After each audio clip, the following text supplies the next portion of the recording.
Okay, अस्सलाम वालेकुम। आज जो फर्स्ट टॉपिक है स्टार्ट करेंगे फ्रेज। ओके, तो ये जो नोट्स मैंने भेजे हैं पीडीएफ में, ये आप लोग खोल लो। अच्छा, फ्रेज के बारे में करेंगे डिस्कस के बेसिकली फ्रेज क्या होती है। ठीक है, फ्रेज हमारे पास कुछ वर्ड्स का मजमुआ होता है जो हमें एक इनकम्प्लीट मीनिंग देता है। ठीक है, कंप्लीट मीनिंग नहीं देता, इनकम्प्लीट मीनिंग देता है। सही है, मतलब एक से ज्यादा वर्ड्स को हम लोग फ्रेज का नाम देंगे। और यहाँ पर क्या लिखा हुआ है कि a group of words that act as one grammatical unit. कुछ ग्रुप है वर्ड्स का जो कि एक ग्रामेटिकल यूनिट के तौर पे एक्ट करता है। Now the question arises, what is a grammatical unit? Noun, adjective, verb, adverb, जितने भी ये हमारे पास होते हैं ना, इनको हम लोग ग्रामेटिकल यूनिट कहते होते हैं। ठीक है, अब एक सेंटेंस लेते हैं, आई लाइक टी। तो इस सेंटेंस में साफ नजर आ रहा है कि दो पार्ट्स हैं। एक तो हो गया ना आई, एंड दूसरा हो गया like T. So like T हमारे पास प्रेडिकेट है एंड आई यहाँ पर हमारे पास सब्जेक्ट है। ठीक है, तो अब क्वेश्चन आता है कि जनाब प्रेडिकेट क्या चीज होती है।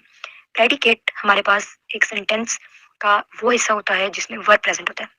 मतलब वर्ब लाजमी प्रेजेंट होना चाहिए फ्रेज में। ठीक है, अगर ये आगे वाली जो है ना एक और सेंटेंस है कि दिस पिक्चर इज ब्यूटीफुल। अब पिक्चर सब्जेक्ट है जबकि हमारे पास इज ब्यूटीफुल प्रेडिकेट का काम करता है यहाँ पर। ठीक है, अब आगे क्या है कि फ्रेज कॉम्बिनेशन नहीं होता सब्जेक्ट और प्रेडिकेट का। ठीक है, लाइक फ्रेज हमारे पास एक कॉम्बिनेशन होता है सब्जेक्ट और प्रेडिकेट का, और प्रेडिकेट जैसे मैंने पहले बताया कि उसमें वर्ब का होना जरूरी होता है। ठीक है, अब हमारे पास फ्रेज की कुछ एग्जांपल्स हैं। अच्छा, फ्रेज हमारे पास ना कॉम्बिनेशन नहीं होता सब्जेक्ट और प्रेडिकेट का। इस बात का क्या मतलब है कि जब प्रेडिकेट और सब्जेक्ट का कॉम्बिनेशन होगा तो अल्टीमेटली वो एक सेंटेंस बन जाएगा, तो वो फ्रेज तो नहीं होगी ना। तो फ्रेज तो अकेली होनी चाहिए। जैसे on the wall, this book, ये सब चीजें फ्रेज में आती हैं। एक से ज्यादा वर्ड्स को फ्रेज का नाम देते हैं। ठीक है, अब आगे क्या करना है, आगे हमारे पास फ्रेजेस की टाइप्स आ जाती हैं। नाउन फ्रेज है, एडजेक्टिव फ्रेज है, एडवर्ब फ्रेज है। सो इन फ्रेजेस में से हम आज पढ़ेंगे नाउन फ्रेज और एडजेक्टिव फ्रेज। ठीक है, सो सबसे पहले देखेंगे नाउन फ्रेज। तो नाउन फ्रेज का मकसद क्या होता है? नाउन फ्रेज में आंसर करती है व्हाट और हु का, यानी क्या और कौन। नाउन फ्रेज में व्हाट और हु का आंसर करती है। ठीक है, सबसे पहले मैं जुमले से इसे सिंप्लीफाई करके बता दूंगी। जैसे लिखा हुआ है कि my friend give me a beautiful gift. मेरे दोस्त ने मुझे एक खूबसूरत तोहफा दिया। तो इस सेंटेंस में इस सेंटेंस की क्वेश्चन मेकिंग करें तो हमारे पास दो क्वेश्चंस बनते हैं। एक तो ये कि ये जो गिफ्ट है ये किसने दिया, दूसरा ये कि दोस्त ने क्या दिया। दो इसके क्वेश्चंस बनते हैं। तो इससे हमें पता लगता है कि इसमें जो माय फ्रेंड है वो कौन का आंसर कर रही है कि किसने खूबसूरत तोहफा दिया। तो माय फ्रेंड यहाँ पर क्या है, वो वर्ड का आंसर दे रही है, तो वो हम सॉरी हमारे पास वो का आंसर दे रही है, तो वो हमारे पास नाउन फ्रेज आ जाती है। ठीक है, जबकि अ ब्यूटीफुल गिफ्ट हमारे पास वर्ड का आंसर दे रही है कि दोस्त ने क्या दिया, वर्ड क्या दिया। तो ये भी हमारे पास एक नाउन फ्रेज है। ठीक है, ऊपर एक और सेंटेंस है कि Ali is a doctor. Again यहाँ पर बता रही है कि कौन डॉक्टर है या फिर अली क्या है। ठीक है, अगेन व्हाट हु का आंसर देती है। तो ऊपर क्या लिखा हुआ है कि एक्ट एज अ नाउन।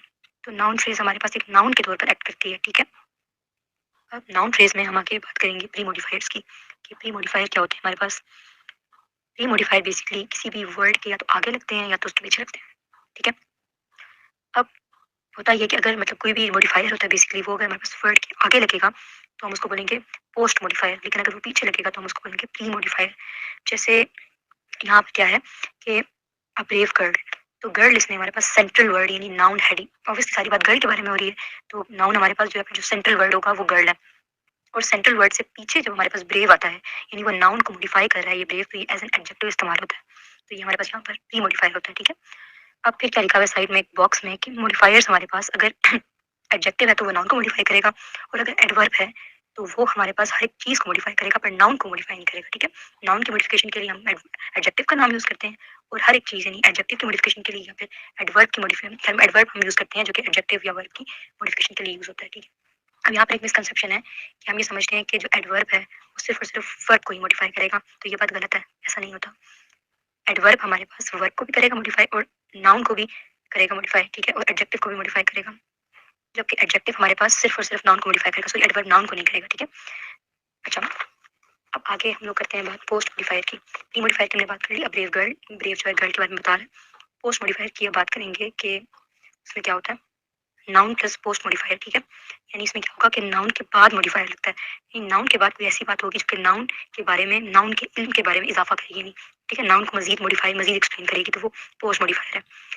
अब यहाँ पर क्या जुमला, जैसे the book is on the table या फिर the book on the table, क्या है कि ऑन द टेबल बता रही है ना कि कौन सी बुक हुई, वो वाली बुक जो टेबल के ऊपर पड़ी हुई है, तो ये पोस्ट मॉडिफायर का काम कर रही है यहाँ पर नाउन फ्रेज। सही है, फिर क्या है कि अब हम लोग एक ऐसे सेंटेंस की बात करेंगे जिसमें हमारे पास प्री मॉडिफायर भी होगा और पोस्ट मॉडिफायर भी होगा।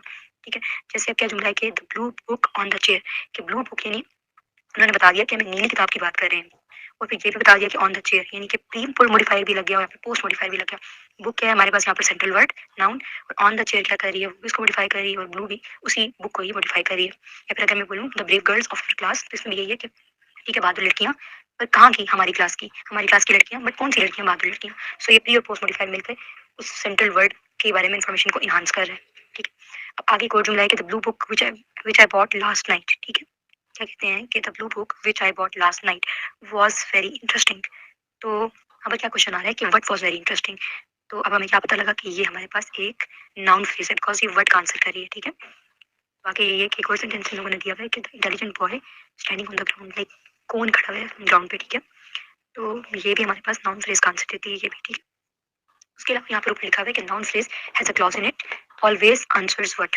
ठीक है, अब क्या होता है कि हमारे पास ये जो नाउन फ्रेज है इसमें एक क्लॉज होती है, और ये हमारे पास हमेशा वर्ड का आंसर देती है। ठीक है, तो अगेन ये सारी बातें आई होप मैंने नाउन फ्रेज का टॉपिक और फ्रेज क्या होती है ये दो बातें मैंने एक्सप्लेन करती होंगी। ठीक है, तो बाकी फिर कल पढ़ेंगे। बाकी ये कि भी आप लोग की वॉइस सुनो और मुझे बताओ कि आप लोग को मेरी समझ आती है। मैं कोशिश तो करी हूँ कि मैं बहुत आहिस्ता आहिस्ता से बोल के आहिस्ता से पढ़ाऊँ, बट अगेन वही टीचर्स वाली बात है, वही जो समझ नहीं आती है पूछो, और अगर चेंज करना है वे मेरा या किसी और तरीके से पढ़ना है तो मुझे बता दो, ताकि मैं उस तरह से कन्वे करूँ, ताकि ऑब्वियसली मैं इतना टाइम लगा रही हूँ तो उस चीज़ का फ़ायदा होना चाहिए ना।